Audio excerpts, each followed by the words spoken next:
Today we have someone who I've worked with I feel like we've worked with kind of previously. Yeah, sure. Kind of. We could say that. Theresa, who is an amazing trainer, personal trainer. She also has won multiple, do you do bikini or physique? Funny. Because I feel like you ride the line. You could do. So I did bikini, I did fit body, and then I had to just fill a line, and I ended up doing physique and got like top 3 or something. Yeah. Which is Oh, crazy. no big deal. Just top 3. I'm just like that good. Shit. I mean, I did bikini when I was in Jersey. Or is it like, so you've done it? I did bikini, but like in Jersey 10 years ago. Prior to kids. I wish I went to a Jersey show. No, Jersey shows are like not. I would love that. They're a totally different level than here. But like crazy? There is like 5 times the amount of people. Crazy. Yeah. I would have loved to gone when Theresa Giudice was on stage, but that's like whatever. But is it like good, or is it like you're addicted to pain? You know what I'm saying? I feel like for me it was hard to qualify because there were so many people like trying to compete. So like their cutoffs were crazy. So I never made, because I'm short. So I feel like when you're shorter, it's harder. It's very much there's a certain particular look they're looking for. Yeah. Right? Tall and skinny. For bikini, yes. And fit. Yep. I was the opposite. I was like short and like muscular. Yeah. And it was like not. But I bet you would have nailed like physique or figure. You know what I mean? I know, but I couldn't get that lean. Yeah. It's crazy. So now you're training, and what gym are you in? You're in Salem? So no.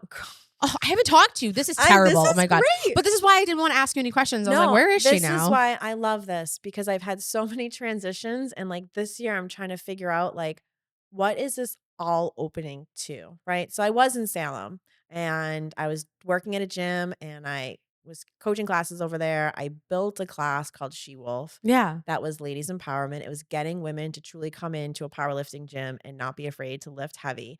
And it was like a movement, right? Like I'm not a check off the box kind of gal. Yeah.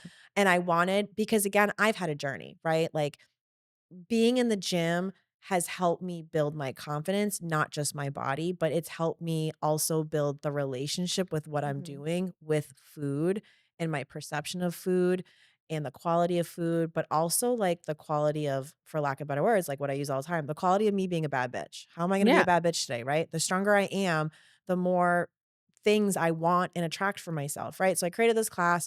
It was huge. It was awesome. It was amazing. It was community. It was women of all different sizes and athletic abilities and whatever. I end up having to part ways from the gym.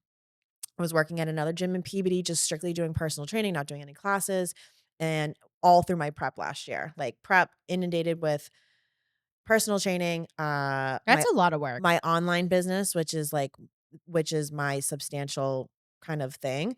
And the gym ended up changing their business model. So I wasn't doing personal training there after the end of the year.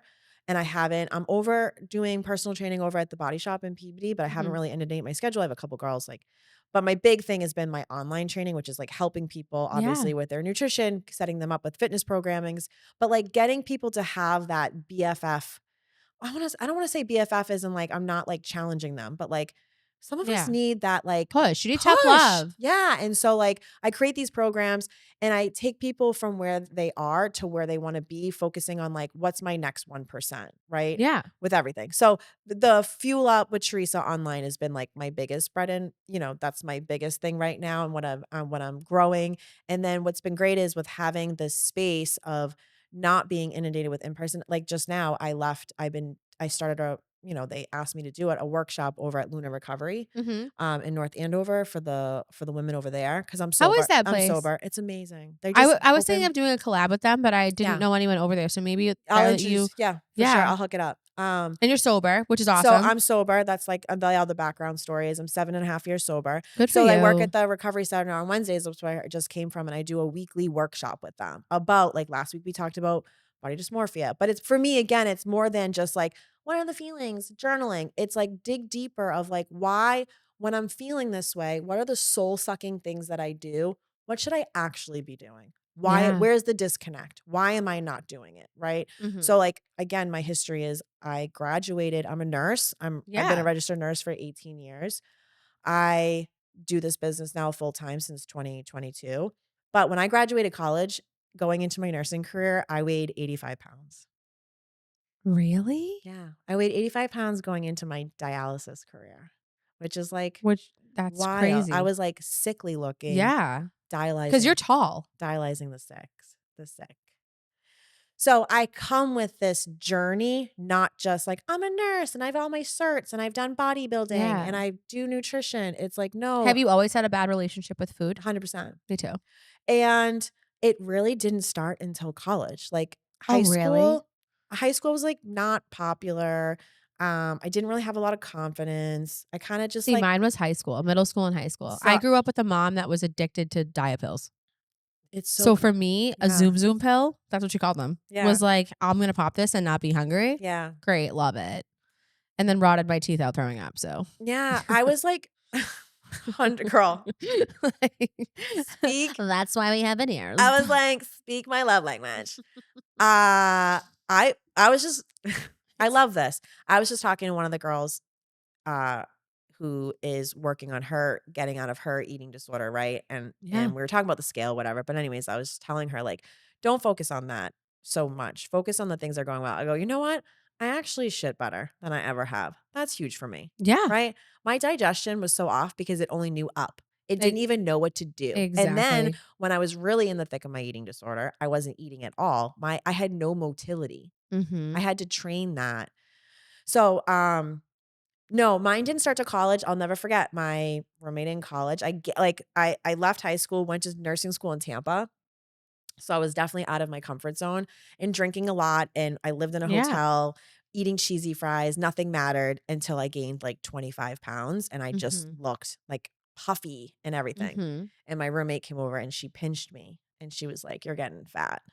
And I was like, "Oh my God, The pinch. I'm not the skinny girl anymore." And that was the demise of and then it like I was saying today to the girls, like, it was a game. Wanted to be under 90 pounds when I graduated college, and I succeeded at that That's a lot of work just to get there. 100%. Like, that's just as much work to do that as it is to body build. I mean, it's a lot. You're A lot of work, but I like, think of the draining mindset, oh my god, awful. right? It's the smaller, "I'm not good enough. I'll never look a certain way. I'm not good enough to be in this space. I need to be smaller, smaller, smaller, smaller. I need to eat less.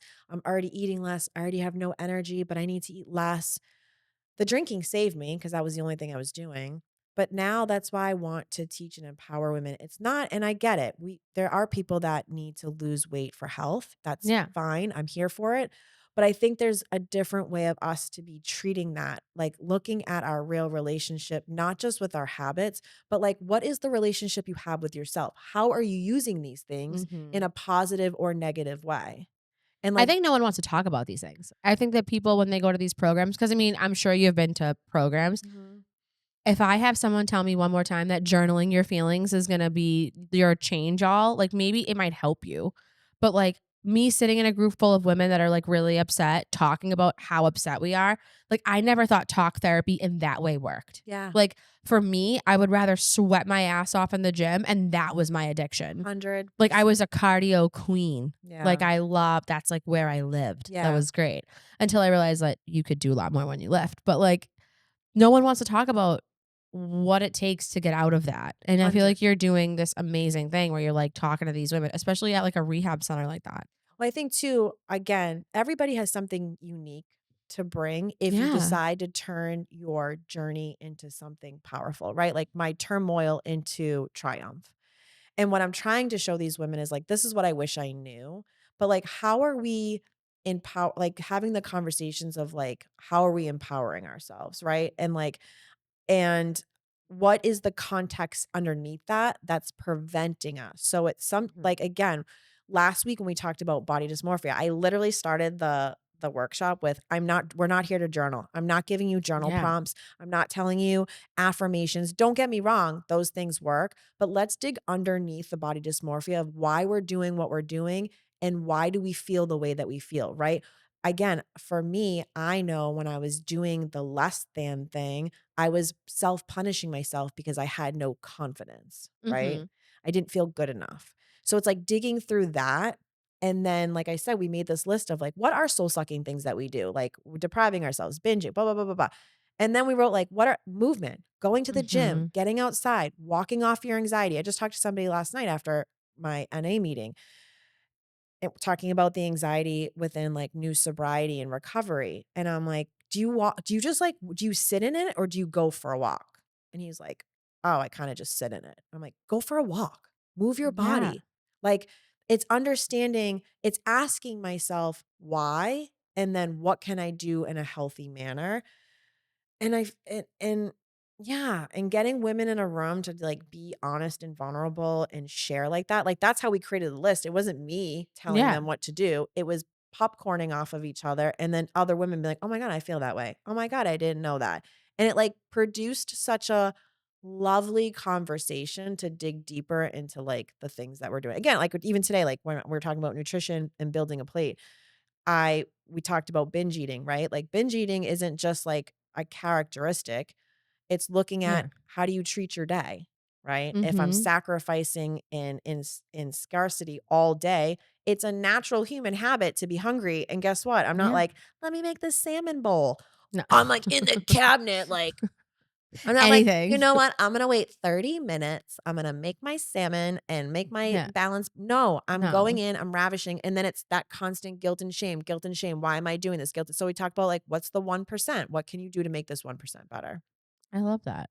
So are the programs that you're doing online, are they available to anyone or only clients that you're seeing at the gym? Nope. So the online people are like everywhere. So I have clients in Austin, Texas. I have That's clients in the North awesome. Shore. I have clients that migrated from like being in person to online. So it's one-on-one coaching. Like I have a community, like we have Yep. a Facebook group that's a community. So everybody feels like we're being supported and celebrating wins and dropping in tips and tricks. Cause I'm not gonna sit here and pretend I have every tip and trick. Like Yeah. lots of different variety of women from different journeys. But what I do is help each one of them focus on what's their goal. How are we cleaning up their nutrition?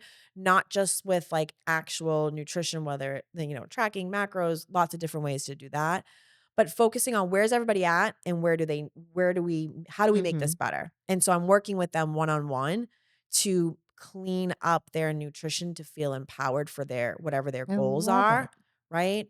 And then the fitness part of it is creating programs for either people who go to the gym or they're at home or they're doing both. So they have something to like work off of so they don't have to be distracted. Like if I go into a gym and don't have a plan, I'm like, I'll do every machine here. So Yeah. it's getting people to like be confident with what we're doing and their body and their movement and strength. But then I'm on the other end of it. So every single week I'm looking at their program from last week and seeing, okay, it doesn't look like it was that hard for you. This is how we're going to progress versus you Mhm. guessing at it. Like, I guess I'll do 20s next week. No, bitch, I'm telling you what to do. Yeah. People need direction. I feel like Correct. I'm a class girly. Like I love going to I 6 love a AM class. classes. I love I don't know classes. why people should on them, but like I love I think classes. like the Community. camaraderie, the community, I love that part of it. And now I just moved, so now all my friends go to the same gym and now I'm too far and I'm like, this sucks because Yeah, there's no good gyms near me. But where was it? What was I just gonna say? Oh my god. classes. Thank you. The classes, I think it just creates that environment that like makes you push yourself versus like doing it yourself and just like Listen, kind of moseying around the gym. for me, I think everything needs variety. Yeah. With that being said, if I'm constantly doing a bunch of different things, I'm gonna not be in the direction I need to be for body goals or whatever I need. Yeah. But I switch up my own, like sometimes I switch it up and go to Laurie tread class, right? And do Mhm. spin. I love spin. Sometimes I'll pop into, Casey Fields is one of my girls and she does spin class in Rev. I'll do those things to Mhm. like make it fresh, but I have my core foundation of what I'm doing. Mhm. I think what's great about the classes I love, what I think is great about strength training on your own, for me, again, it taught me how to show up for myself. It taught me accountability. It taught me confidence. Like gym confidence is like no other. And what I love about working with the women that I work with is like some of them are busy. Some of them Mm-hmm. can't get to a class. So we're working on something else, right? I love bodybuilding. It's you versus you. Plus, we have that community. But honestly, especially going through my hard things of getting over the eating disorder, getting over fear of the gym, my lack of confidence, my lack of self worth, and getting sober, the gym, I met the best people at the gym. Oh my gosh, Again, the I came from a best. CrossFit background and that worked until Do you it love didn't work. CrossFit? How do you feel about it? Because I feel like I've tried to go and it's so culty. Like, I'm okay, listen, and I can't say because I'm a spin girly and like, listen, if you're new at spin and you sit in the front row and you don't know what you're doing, yeah, I'm gonna be like, all right, can you like move? But like, well, I went to this new, I know, I'm But just we're as not a guilty. cult. But like, we're not a cult, but like, can you just like sit in the back?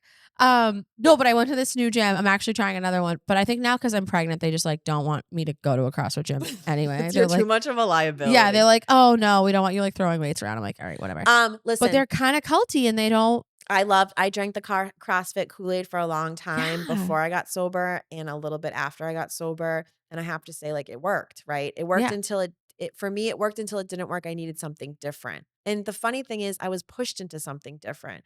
So, like, I was doing CrossFit all the way up to COVID. And again, everybody needs something different. I always Mhm. tell people too, I used to be, when you first start off in business, right? Yeah. Like you want to, and I still feel this way. You want to save everybody. You want to be the best at it. You want Mhm. everybody talking about this, your stuff For free.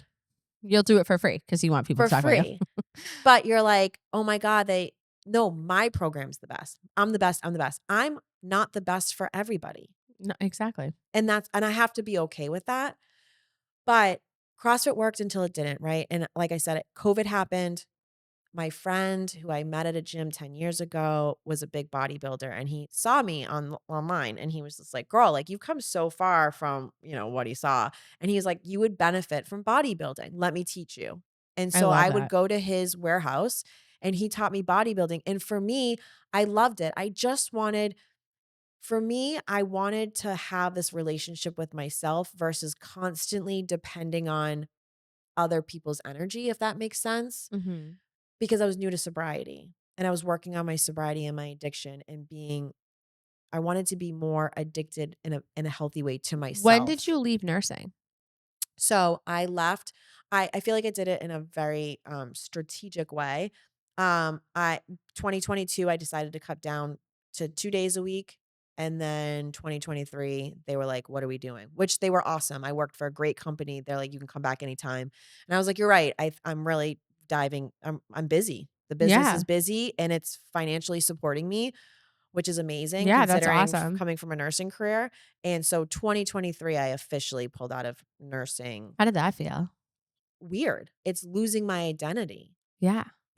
and I felt like, uh, first off, like imposter syndrome, like, really, I'm an entrepreneur. Mhm. And then I thought like I was losing my identity. Like everybody knows me as the nurse. And I'm like, well, not, I'm still a nurse. Like I still have that Yeah. knowledge and background and whatever. I'm helping people in a different way. And I don't know. Now it's just like crazy to think I'm not. So like again, when I was building my business, I was a hospice nurse, hospice palliative care nurse from That is the hardest job. Monday I through give Friday. you so much credit. So listen, I would do my palliative hospice job Monday through Friday, 8 to 4:30. I would have 2 clients, personal training clients in the morning. I'd work all day. I'd have at least 2 clients at night. On Tuesdays, I would be teaching 3 classes, Monday through Thursday, Friday. Saturday, I would still take people and Sunday. And while I was building my online people, which is now Mhm. like, I have like anywhere between 30 and 50 people. I don't even know. And, it's big. And doing all that while doing so I would, like, That's crazy. sometimes, right, in hospice, like, or, I would sit there and just cry in my car, and then I'm like, "All right, I have to shut it off. I have to be empowering." Yeah. So, like, my nervous system, I'm trying to give myself a little bit of grace this year because that was a lot. Doing that during COVID was a lot. After that was a lot. Doing prep You were doing last palliative year. and hospice care during COVID? Mhm. That's rough. And then my prep last year on top of being obviously like again, we're business. So like I was building my business. I was inundated. I'm just like my nervous system. And now too, like, so my recovery story or sobriety story is unique in the sense of like I didn't go to meetings Okay. until last year. I didn't get a sponsor until this weekend. Well, that's congratulations. That's Thank you. really good. Which is great, but it's Yeah. also making me realize I've been white knuckling this, right? Mhm. And so I'm hearing suggestions and hearing things from meetings and from other people in active recovery. So now I'm like, "Oh my god." So I'm using that space to work on that as well because I deserve to feel better, be better for other Yeah. people. So again, it's like trying to figure out like I'm trying to make my nervous system a little bit more. Did you find that your addiction was directly correlated to your job though? Because I find that's a very sad job. So like, were you medicating to just forget those things? Because I feel like that's something that women struggle with. Like they don't know what their trigger is, and maybe it's what you're doing every day. 100%. Do I think so? I was a dialysis nurse first, which is Also also sad. sad. Like, it's not like you're like And then I putting took band-aids on yeah, little kids. 100%. Like, My drinking, was out of control before that. Do I feel like, nursing added to it? Of course, but I yeah. already had the addiction issue Mhm. that and so life things were just Life thing. giving Yeah. it an excuse. Mhm. Like, "Oh, I had a bad day at work, so I'm just gonna drink myself till I go to sleep because I had a patient die today." Mhm. Um, and then I think too, and I hope maybe this helps somebody too, like there's a lot of nurses that are good at I was when I tell you, and this is what I tell in my recovery story too, like my sobriety story, like I was a great nurse. I wasn't a nurse that Mhm. was coming in disheveled or questioned or uh, I knew what days to take off, right? Yeah. I knew how to manipulate my schedule so I could go drinking at karaoke and not have to worry about a shift in the morning. I climbed my nursing career ladder, like Oh, especially in yeah. dialysis. I was clinical manager. I was it, right? But behind the scenes, I was a mess.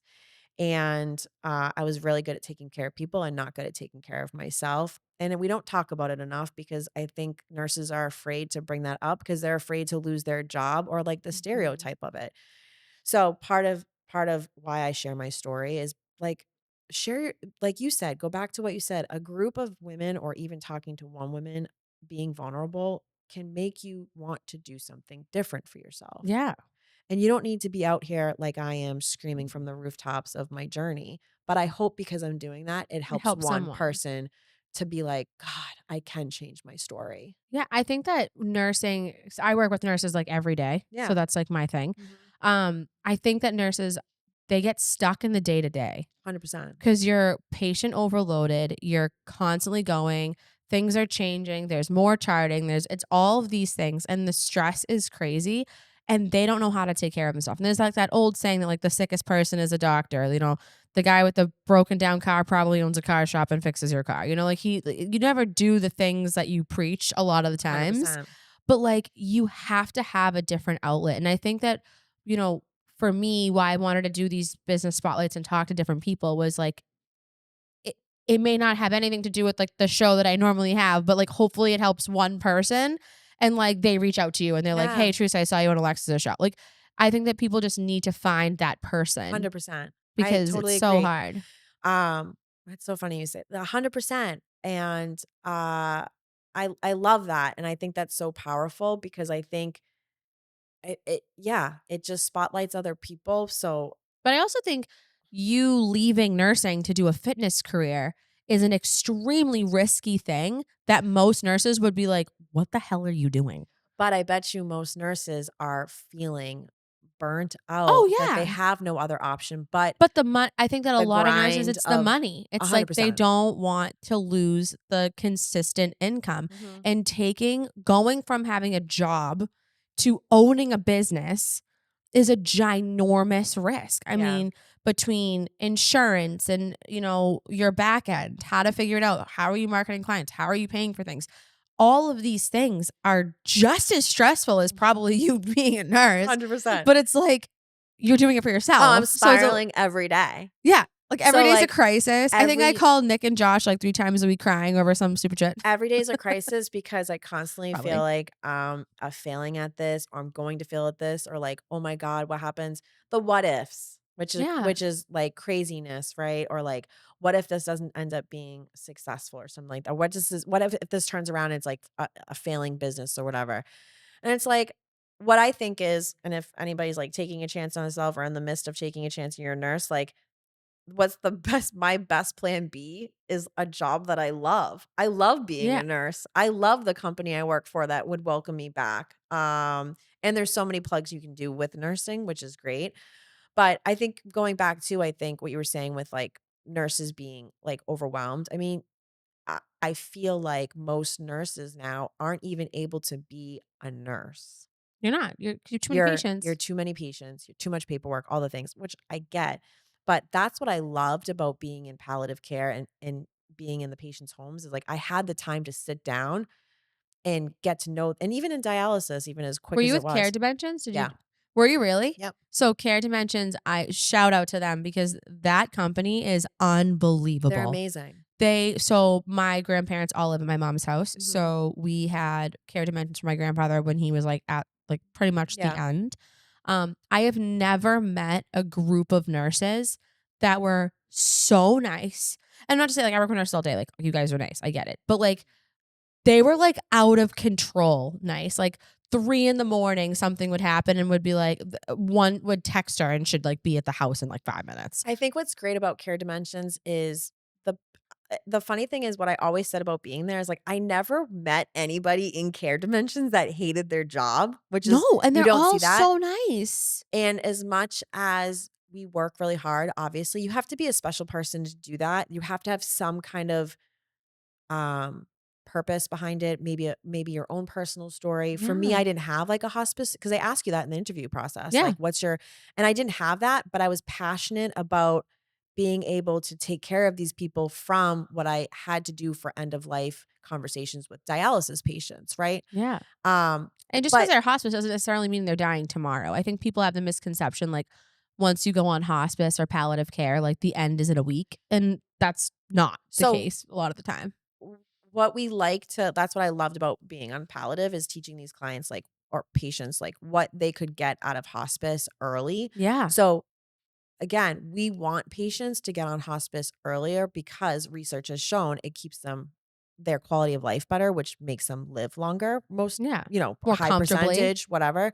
But guess what? When we have patients who are actively dying, they're not using our pet therapy, our art therapy, music therapy, Reiki therapists. There's so many Mhm. entities that we provide. The chapels are all these things that we They had provide. everything. They were the But if they're nicest people. actively dying, they're not able to use those things. So that's why Yeah. we want patients to get on early. Let's go back in. I think that the cool thing too is we had the same team.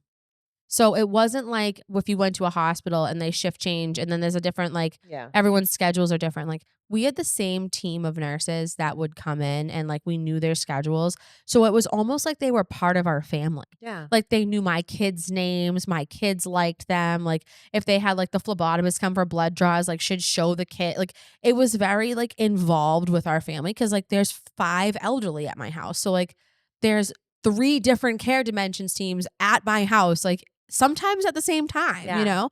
So I give them so much credit because even now, like, my grandfather is now passed away, but like keep in touch with them all the time. Like I got their addresses, like I sent them a Christmas card. Yeah. I'm like, you are the sweetest people on the planet. Like I'm I'm happy that you like now have your amazing career in like fitness, but like Yeah. I could see how you could like kind of miss that A too because of hundred. the relationships that you build with there. 100%. And I have to say, like, shout out to Care Dimensions too. Like, the reason why their employees are able to do a good job is because they have they have a good, solid way of making sure that their employees feel taken care of. Like, they Yeah. understand hospice is hard and emotional, but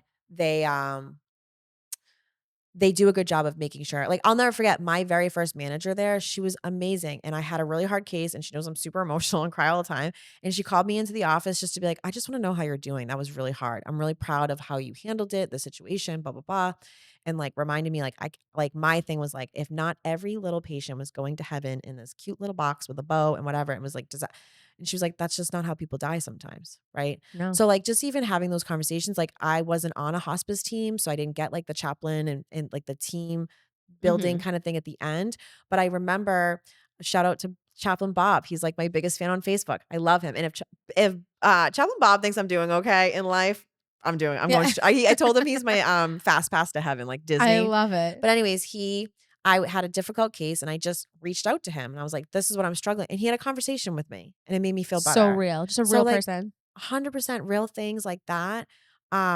But I think that's so what's been amazing too is I have been able to keep relationships with a lot of my patients. So like I have patients, old patients that they call me for like their neighbor or their dad needs a little That's so extra care. cute. And I'll be like, sure, I'm happy to come up on a Friday and put his breakfast together and do what I need to do because you have a busy morning. So like it's Yeah. been really nice that I'm still able to kind of like do those I things. think that people underestimate. I know this is a little off topic for our business conversation, but like, who cares? Who cares? Um, If somebody can use care yeah, dimensions, I'm 1000% do it. and I think like going back to what you said, like it doesn't mean it's it doesn't mean that You're actively at the end. correct, but it also doesn't mean that they're not going. I think the misconception is like as soon as I sign a DNR or hospice, people aren't going to help me.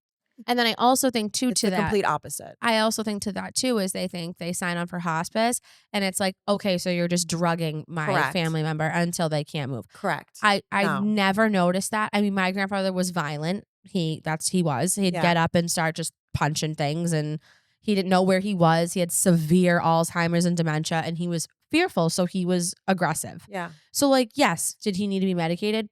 Absolutely. 100%. But for his own safety. Correct. Like he could fall down a flight of stairs and smash his head open, And I you think know? people need to understand the whole like that's like one of the biggest things. Like they're gonna drug them and then they're gonna die. At the end, at true end of life, It's painful. it's painful. And God, the opposite. And we just know this as a nurse. And like I don't say this to my patients ever, but I'm like, God, you would see them in pain as we don't want that. And it's not the medication that's killing like I just like even too at my dial I'm like, it's not the dialysis that necessarily killed them. It's the fact that you have all these other things going Yeah, all wrong these different that your comorbidities that are adding body to is it. shutting down and being like, okay, I've had enough. Right. So I think that's something to be said for that. My husband's grandmother just recently passed away, Alzheimer's and dementia, and they did no hospice. They did them by themselves. And she just died at home on her own with nothing. And I had a really hard time with it because I was like, guys, she's not eating and it's like that's painful. Yeah. And they were like, well, what do you mean? I'm like, starving is painful. And they're like, well, that's what she wanted. And I was like, really? Yeah. Like, I just don't like, and maybe that's what she wanted. And like, it's really not my place to make those Yeah. decisions. And if that's how people want to go, you do your thing. But I just felt like on a medical standpoint, working with patients and Yeah. seeing it at home, like, no, Yeah. just make it like a nice, smooth Peaceful. transition. If we have the ability to that's the point. Hospice is quality of life at towards like what is considered your end of life. Like hospice is considered like, right? The end is coming. We know Yeah. that, right? So we focus on how can we give them the best quality Within this time frame. within this time frame. And then just like with anything, okay, now we need to focus on how do we make this dignified and comfortable. Yeah. So like there's multiple different transitions within actual hospice too. I also think that because you did this is why you're such a good coach. Thank you for saying that. Because it's true though. Like there's no way that it wouldn't go together because you're taking someone from that stage of their life and like helping them transition. Yeah. Now add that to someone who's living and you're giving them purpose because you know what the end looks like And I think and what it can look like if you don't take care of yourself. so I think it uses those things together. I think that's beautiful. Thank you for saying that. I'm an Aries and I'm Italian. So That's why I like you. I My like mom's an Aries too. I like people are like, you're yelling When's at your me." birthday? March 27th. Oh my God, my mom's March 28th. Oh my That's so God. funny. So I like to yell it and I'm passionate. So it comes off as yelling. It's not. It's literally me screaming because what I think about, right? When somebody's like, you know what? This is hard. I'm not going to do this. Boo-hoo. I want to be like, no fucking shit. Like, you know what's hard is I was a drunk in my eating disorder in the middle of a divorce, right? I ruined my marriage. I didn't know you were married. I ruined my marriage. And my dialysis patients, I can think of 3 of them right now that were like, "You're so young. Like, God, live for the moment," right? Like, Yeah. before you know it, you save for retirement and you're stuck to a dialysis machine. I'm like, "You're right." And I would hear it, but not do anything with it, right? Mhm. I lived in so long of this, not just eating disorder, it was a disordered way of me thinking and treating myself, right? Shrink. I'm so tired of people being like, I wanna, I wanna lose weight. I get it, but like, what are you actually doing to empower yourself Mhm. versus this what I lived there, right? Sobriety, addiction, all of these things. And so on some ways, I'm like, there was never an easy pill for me, right? No. There was never an easy way to do this. I worked with my own shout out to Jules. She was my nutrition coach for 2.5 years. And it took 2.5 years for me to be like, okay, I think this is clicking, right? It takes time Yeah. because a lot of it was the stupid mindsets I was telling myself outside of Mhm. her, listening to her, being like, you're right, this makes sense. And then I'd walk away and I'm like, special K diets, Yeah. cardio. And the world would suck me into like what the world was telling me I needed versus listening to Yeah. the person that I respected, right? So it's me being like, what the fuck? Or Yeah. people like, I'm just too anxious for this. It's too much. No shit, it's too much because you're prioritizing things that are keeping you small and Mhm. negative space and blah, blah, blah. So like that's where my compassion comes from. It's like I've had all these life things, like being a nurse and taking life for granted as a dialysis nurse and then getting right sobriety and recovery is a spiritual awakening, right? I wish more people would have that because it opened up my eyes to like taking one day at a time. And I'm not perfect at it. Like I'm not sitting here being like I live this perfectly spiritual balance.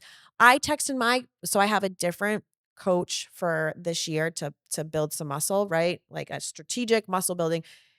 I've gained 20 pounds since November, since my show, which I needed to, but Yeah, but I feel like you look great. I love you saying that. Thank you so much. It's effing with me. I It's wouldn't it's I wouldn't stirring up have. my body dysmorphia. I'm crawling out of my skin. I don't feel Mhm. comfortable. And I texting my coach and being like, God, this chapter's really hard and blah, blah, blah. And guess what I did? Like, I'm open to feedback. I'm open to being a solution seeker.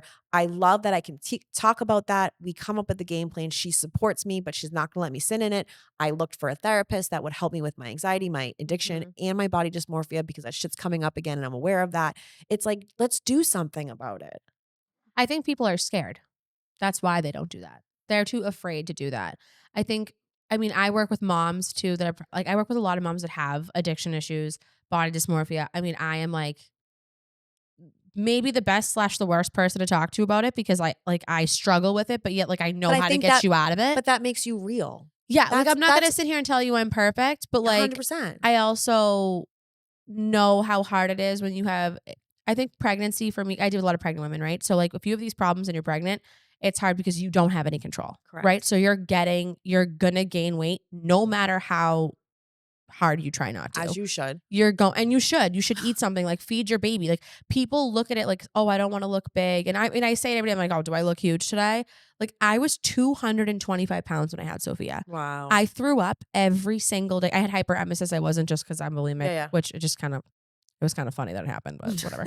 yeah. So You're like, karma's a bitch. yeah, but it's like awful because you're actually sick. Like Yeah, at yeah, least if yeah. you're just like puking to puke, like it's a one time deal and Yeah, you feel yeah. fine. Yeah. So I was absolutely miserable, so full of fluid, and I was like, I can't.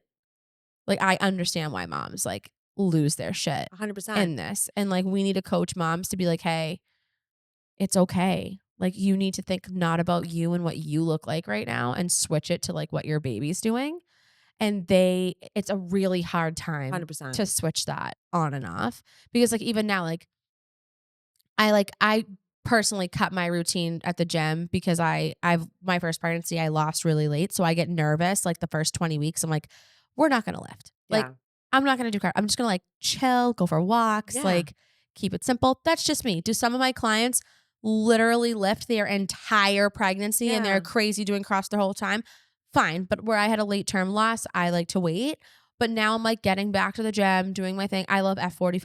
I love Like it. that's like my I think it's place. finding what works for you and listening Yeah, to yourself. What do I need in this chapter? exactly. And I think that women just need to like get out of this, like, this is what you need to do. when you're like in this stage of life and this stage of life and you're It's trying to build a business, you left a big career, like it's like all these things. And instead of just like being grateful and being like, wow, I came through a lot of this shit, they just get bogged down in like the day to day of all of it. Yeah. And I think that's what makes you amazing too and what you Oh, do. thank you. And by saying like, I'm not perfect at this, Oh, it doesn't lessen what I can provide. It just keeps it real, right? yeah. Like I'm going to be honest with people when I'm not having a good time. I've been very honest throughout this past year that it's been very hard with me for lots of different reasons. Like I went through a terrible breakup in the beginning of the year that really kind of slashed my confidence, building that back up on top of the body, top of blah, blah, blah, blah. But I'm showing people like I'm still working out. That's for me. It's like, God, thank God I have this. I can put my Mhm. earphones in and just focus on being the baddest bitch. Even if I fail today, I'm still here. I'm still gonna walk out, kicking this door down. I'm still gonna feel Mhm. better about myself, right?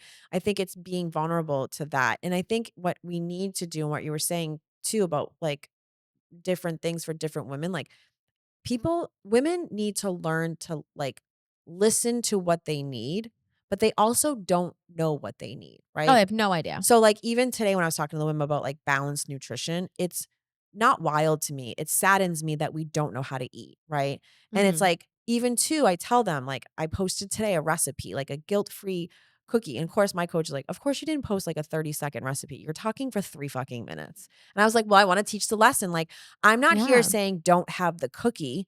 Have a cook like I have ice cream, but what am Yeah. I doing and listening in the totality of the day? If I'm constantly doing that shit and feeling like shit, isn't that signaling to me that maybe I need to change something?" Absolutely. Right? And even talking to some of the girls today, like some of them are like, I overly eat same, like I overly eat healthy and I feel overly guilty with having that treat. Okay, what are we not listening to? You're not listening to yourself actually being okay with joy, Yeah. I right? think the other thing too is when you deprive yourself of normal what 100%. other people think is like normal foods, right? So for example, I go through this because I have daughters, so I don't want them to have the issues I did. But Mhm. I never grew up with like junk food in my house. Like my mother never bought chips. Like we were just maybe tortilla chips, but like we never had like Doritos or Yeah, yeah, Cheetos or yeah. anything like that. Was like Yeah. wasn't allowed. And so I don't do it at my house. My kids eat very healthy, but I've noticed the second we like maybe try some restaurants or like they eat at a friend's house, they will be sick for like 2 days later. So I started not giving them unhealthy food, but like exposing them to things that like when they're going to go out, they're going to eat like this. Like they're going to go to a friend's house and they're going to have Cheez-Its, not ones that I made out of like sourdough discard. They're going to have like a bag of them. And like I don't want them to be sick for 2 Yeah. days after it. And it's So and teaching not that feel healthy guilty about it. correct. That's what I tell people. It's so much more than counting macros and whatever. Yeah. It's that mindset of like the guilt, the shame, digging through that. So again, today we were talking about carbs and somebody said pasta. And the other girl was like, "Oh no, you can't have pasta." And I was like, Why? "No, pasta is a great carb." And I said, "Think about it." I said, "What you're associating to is I've not eaten all day, And I'm gonna right? eat a And then I pound of pasta by and then I myself. went to dinner and I overdid it because I deprived myself and my natural human reaction is to eat because I'm hungry. Now I've overdone it because I've stimulated that and I'm starving. Now it's not the pasta, it's the fact that A, I didn't eat all day, but B, I'm associating that mindset and that Mhm. feeling instead of being like, "Well, why did this happen?" Right? So going back to your kids and stuff, like they're going to be exposed to those things, and that's okay. It's having the ice cream. It's teaching them balance, Yeah. right? It's teaching them like what I tell people, more of the good shit and a bag of the cheese, like a snack bag of the Cheez-Its versus like, why are we condoning the mindset of not talking ourselves to portion control? That's what I think is That's the crazy. thing that's crazy right now is portion control. And I think the big push with portion control is people taking like Ozempic, Wegovy, and all of these things. But the problem with these now, I'm definitely a fan of these medications, but not because yes, you're gonna lose weight on it. I think I'm a big fan of them because I think that people that first start a regimen, maybe they don't get results right away. Within usually they say, 2 weeks for you to know the results, 4 weeks for other Yep. people to results. By 4 weeks, if they don't feel like they've seen results, They're they out. quit and they're out the door. And then the mentality is healthy eating doesn't work for Work. me. So if I say, okay, and they try this because we do weight loss Yeah. downstairs at Bloom with my nurse practitioner, like try this medication. Let's see if it kind of jump starts you to see results. But this isn't like a go all be all miracle drug to get you to lose Correct. weight. We want to coach you in lifestyle choices Correct. so then you can make those choices. But it shuts the food noise off just enough for them to see results and they go, oh my God, I can do this. Yeah. I think so. I think It's right. a hard It's a hard it's thing a because hard as a thing. like nursing and stuff, I get it. And I had open and honest conversations. I have clients because I never want to shut anybody down. I've had Yeah. clients that have come to me and said, just so you know, I'm on Ozempic. Great. Let's make But this work. lift. This You is need to so we lift. talk about the reality of this is what it's going to do. Mm-hmm. This is what we need to start working on. So even too, the whole like no app, we're starting small, right? We're keeping the Mm-hmm. conversations open. I love those type of people. What I think is happening is like too many people are doing this as the quick The quick fix. fix, and but then nobody's learning anything. And what I get nervous about is some of these people are like, I'm just going to stay like, and then it's like shutting down endocrine system. You know what I mean? Like as a hospice nurse, I'm like, what are our comorbidities going to look like in 20 years? That's what I think yeah. about because my hospice patients are men who never wore masks in the, construction field or whatever it is. And now Mhm. everyone has COPD, right? So that's what I Yeah. kind of like associate it with. Being open to listening to them, what they've said is the biggest thing is like it shuts off that food noise, right? And I'm like, okay, shut off that food noise so we can learn how to eat. That's like the That's what I misconnection. want to push. Like Correct. that's what needs to be pushed. Correct. It is not something you need to take as an end all be all. My weight loss, I'm going to stay on this forever. Correct. Because there is a bunch of this is not a new medication by any means. Correct. And you will lose muscle. Correct. And if you lose lean muscle, I mean, there is a bunch of data that correlates how long you're going to live to how much muscle you have in your legs. Correct. Like, and Correct. it's so crazy. The stronger your legs are, the longer you're going to live. And people think that's crazy, but you're not going to have strong legs if you have no muscles because you're like overdoing it on Ozempic all the time. Correct. And even to like, think about it. Think about it. When somebody's depressed or anxious and we're being given a pill for it, I try to teach people that can help me control some of my emotions to give me space to understand what do I need to recreate in my lifestyle. Same thing with addiction. There are people who take things to help their addiction, Mm-hmm. but it can't just be that thing, that medicine. Mm-hmm. It has to be what am I also doing outside of here to work on my recovery? Ozempic has to be treated the same way. I'm taking the Ozempic to shut off the noise so I can actually learn to how to eat better, Exactly. how to lift. As a coaching tool. It's a tool in the toolbox. It is not like the award or the light at the end of the tunnel. No. I think that people just have no willpower right now. I think that they're putting kids on this medication now, which is very scary to me. I don't think it should be used for children at all. At all. You should just be able to teach healthy habits, you would Correct. think. Yeah. But people don't, I mean, your brain is always going to go to like the least point of resistance. 100%. So Easy. just What's try to easier? surround yourself with people that think the same as you or That's want why- to be that that's why I do love like the the gym. coaching and go to the gym and do things. I think it brings such a sense of community. I love all my friends at the gym. Yeah. And so it's so funny. I went to the gym over the weekend with one of my best friends who she owns a spray tan on the Glow, shout out.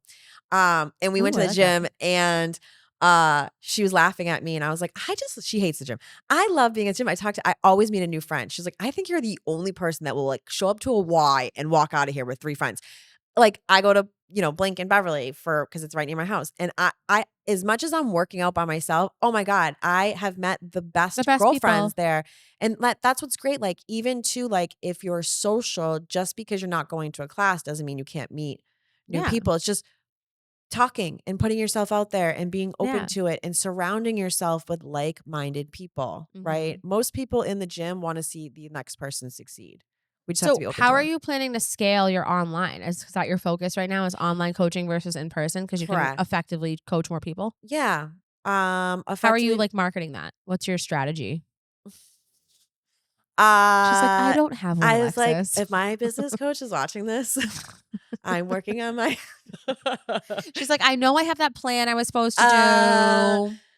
I just wing it. No, I'm just kidding. No, but that's good, my though. biggest thing is to be honest, like obviously social media, right? I'm on Instagram. Facebook's not really like, I don't really get much Instagram's my thing, right? I'm not really tech savvy, so I can't do like multiple apps or whatever. So I'm just Instagram. And honestly, it's like referrals. I'm so referral based. Like I've been blessed to Yeah. build my business. Like literally, I never have to do, no offense, like I've never had to slip into anybody's DMs. And Yeah. it's honestly people meeting me in person and being like, I love you, I need you, I want to I work met you with at you. that event and I was like, I love this girl. Or like somebody being like, wow, you look amazing. Yep, I work with Theresa. And I've just like let that. You have a couple of your clients that come to me downstairs. Oh, you have to tell me. Yeah. That was actually funny because I was mentioning your name and I forgot who was I with? Oh, could have been Stephanie. I don't remember.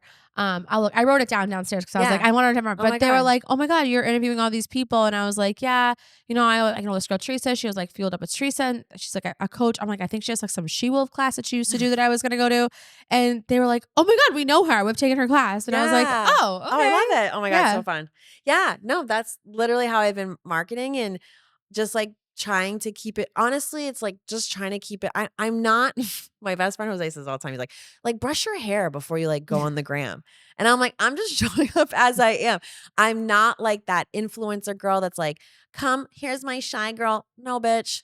Like I'm doing bench, like I'm just keeping it real and keep it moving in the sense of like, yeah, like this is how I've empowered myself. I don't want people to not feel empowered or just like, I don't want to be that like cookie cutter. Yeah. I'm just me, just trying to make it fun, try to make it empowering. And then my biggest thing is like keeping it vulnerable, right? Like I'm not sitting here saying every day is perfect. I'm not sitting here saying every day I have my shit together. I'm sitting here saying like, this is what's empowered me in my journey. This is how I got to where I am. And this is how I keep going.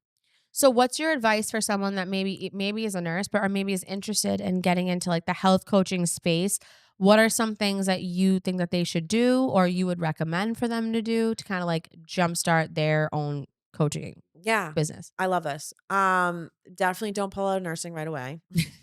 Like I see too many people just pull out of their careers. I see it every day. And I'm like, don't do that. They're like, I'm going to do Botox and make millions. And I'm like, you're not. No. Not right away.